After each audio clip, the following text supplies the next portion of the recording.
Hey, so I'm back to tell some more of my experiences that I had after my husband passed. In the previous video, I had mentioned how they showed up on Zoom and received the emergency order of protection and were told to stay away. And then how they showed up on March 16th after receiving the emergency order of protection. And in order to hear what they did, make sure you watch the video. And I thought that was enough for them to stay away. I thought that they would get the point to leave me alone. I thought that they would understand I don't want to talk to you. I don't want to interact with you. What you guys are doing is wrong. Boy, was I wrong.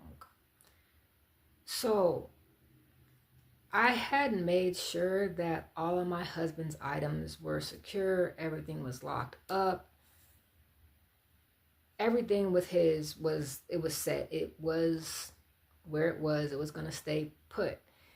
And you know how sometimes that you leave people's items where they are after they pass so you can just sit and you can process. I wasn't able to do that, and I was also forced to go through his items when I wasn't ready because of probate. But I'm going to get to that a little bit later. So like I mentioned, all my husband's items were secured, but there were additional items that I could not get secured or also didn't really need anymore because the things that they were associated with, I don't engage in and I wasn't going to do. So I put them out on the curb so people can come and make use of them. Maybe some people can clean them up and do whatever they wanted with them. That was fine with me. I put it out on the curb in the evening. Now all of these items were things that I've had for a while. They came from the first job that I had when I was in college. I bought stuff, got my little items to have to furnish my room, and then just other stuff that I had bought throughout our marriage. I ended up putting out because either it was extra and I had enough, or it was no longer useful. So it's 9:30 at night. I mean, I figured people were gonna come and grab the stuff. It wasn't bad stuff. I look out my window.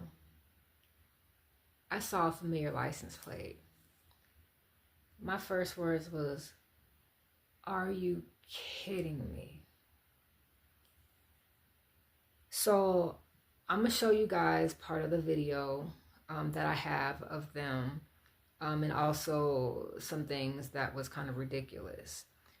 But I'm going to tell you beforehand that what I found out during the hearing of the order of protection, which wasn't until, was it September or October?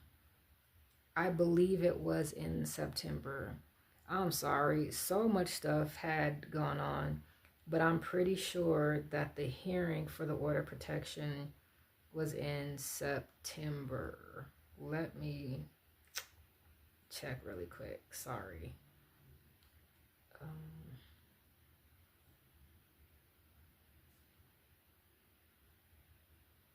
It's 2024, not 2025.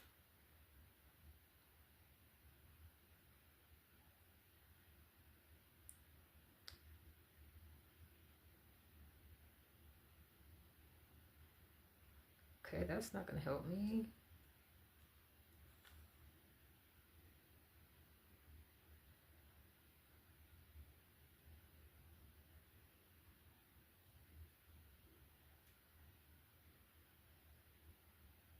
Okay, it was the end of September. So the hearing was at the end of September. Sorry. It like really just had been a lot going on and events kind of just blurred together, and I'm having to go back and figure out what happened when. But anyway, so during that hearing, I actually found out that they had somebody stalking my house. They actually admitted it. And they submitted pictures of somebody there taking pictures of items that I was putting outside and sent them to them and told them to come and get it. How long this person was stalking my house, I have no idea. And so of course, going forward, I mean, I was paranoid because they were showing up to my house before. But now after this, knowing that they had somebody watching my house and taking pictures of my house, I was a whole lot more paranoid. I wasn't sleeping. Every time a vehicle would stop at my house, I'm looking out the window.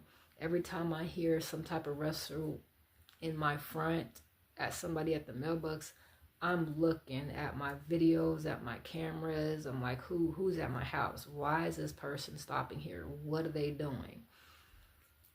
It was definitely a trying time. It was something else. It just went on to tell me and show me that orders of protection, they are just paper. Some people will follow them because they don't want to get in trouble, and other people don't care. But I'll tell what I did with these a little bit later, because there's a whole nother issue that goes on with people violating orders of protection and what you have to do to say that this person violated this order, they need to get arrested. But right now I'm going to skip to the video. I'm going to show you guys this ridiculousness, and I'll give a little bit of commentary too. Oh, well, I'll say this at the end of the video. Now this is them at my house taking items that I had set out on the curb that weren't meant for them. Now I get that it's a free-for-all when you put stuff out there, but the only reason why they knew items were out there was because they had somebody stalking my house, stalking me, and taking pictures of me in my house. Now I have no idea who this person was, as I never saw anybody, and even at the hearing, the judge stated it didn't matter who the person was who was doing the stalking. It was the fact that they had admitted that they had somebody stalking my house. Now you see the squad car out there, the white and blue SUV that's sitting in the front. That's the Chicago Police Department squad car. And I have no idea why when I called 911 that they just didn't radio that squad car and tell them that the people that are outside my house have emergency orders of protection against them and that they need to leave immediately. That kind of just shows you how ineffective that the system that the police have for the emergency orders of protection are. I mean, just orders of protection, period, because there's no way that they still should have been out there. Now, let me make this clear. None of the stuff that I have put out on the curb belonged to my husband. Nobody knows who buys what in a married couple's home, what belongs to who in a married couple's home, or the financial situation in the married couple's home, except the married couple. And they weren't in my marriage. And the person that took the pictures and messaged them had no idea what was going on. And of course, they had no right to do that.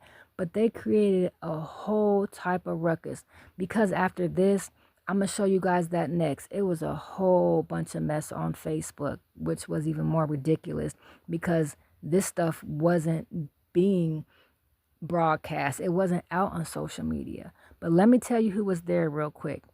It was my husband's mother, the baby mama, the aunt, two cousins, one from the mom's side and the other cousin from, I think, one of the uncle's side. And then I think you saw some men there. Oh, wait, there was another cousin from another aunt's side. And the men that you see out there, I have no idea who they are at all. That's the cousins and uncle's truck. And the mom turned around. You can see her lights up here. She turned around and went back the other way. But this just shows you how dysfunctional this family is and how mentally unstable they are. And the fact that my husband had to put up with this and was trying to keep the peace and keep everything together, that just says a lot. And I feel bad for all the mess that he had to put up with. So what I wanted to share at the end of this video is the fact that I found out that my husband's mother called the police for an escort and told the police that there was a landlord-tenant dispute. She never lived at our house, ever. Wasn't here a lot either. And then the fact that the police never checked to verify that information, never checked to see if there was a tenant at this house, who was the tenant at this house, and if there was a landlord at this house. It didn't exist.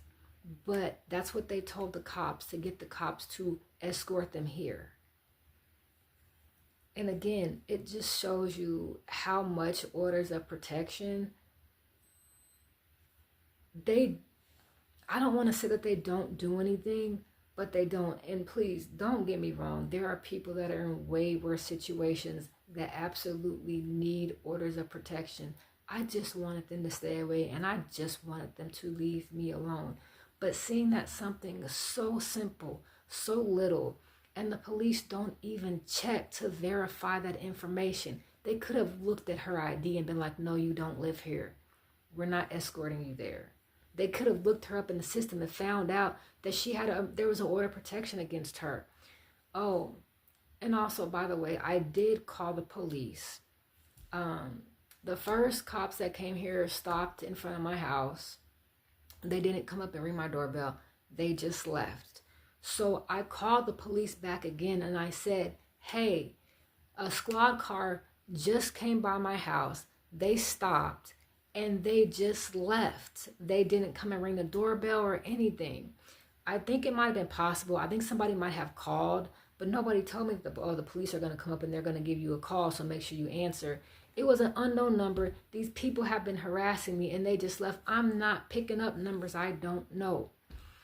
But anyway, they sent another squad car out, and the man that was there was way better than the lady that was there. He was more empathetic, understanding. He listened, and he actually went to go check about the emergency orders of protection. And so he's seen everything that went down, but he told me, like, they had to scroll all the way down to the bottom, and at the bottom of their screen, it said that there was an emergency order protection at the bottom of the screen. I'm like, it just shows the problems, what do you want to call it? The issues with the system that is supposed to protect victims of domestic violence. And again, my issue was small. I just want them to stay away. But just to imagine people that have been abused, people that are literally in fear of their life, and you don't even check. But then again, I don't think somebody who has abused somebody and was told not to stay is going to call the police for an escort to come to the house to get stuff when they're not supposed to be there, when they never lived at the house anyway. Again, that just shows you the mental state of these individuals that my husband was dealing with. But again, thanks for listening to my story. If you guys have any crazy outlandish stories of things that happened after a loved one passed for you, share your story. Hashtag that's not grief. We have to get this out here. Grieving is different than a lot of people are experiencing, than a lot of the things that people are doing. Because all this stuff that was going on with me, it's not grieving. And I'm not accepting anybody saying that, oh, they're just grieving. Not excusing that behavior. But again, I'm going to sign out peacefully, and I'll talk to you guys again in a few. Hopefully this next one is going to be an update on probate. I have court next week, and I really, really want to tell you guys what's been going on with probate. But yeah, and peacefully, I'm out.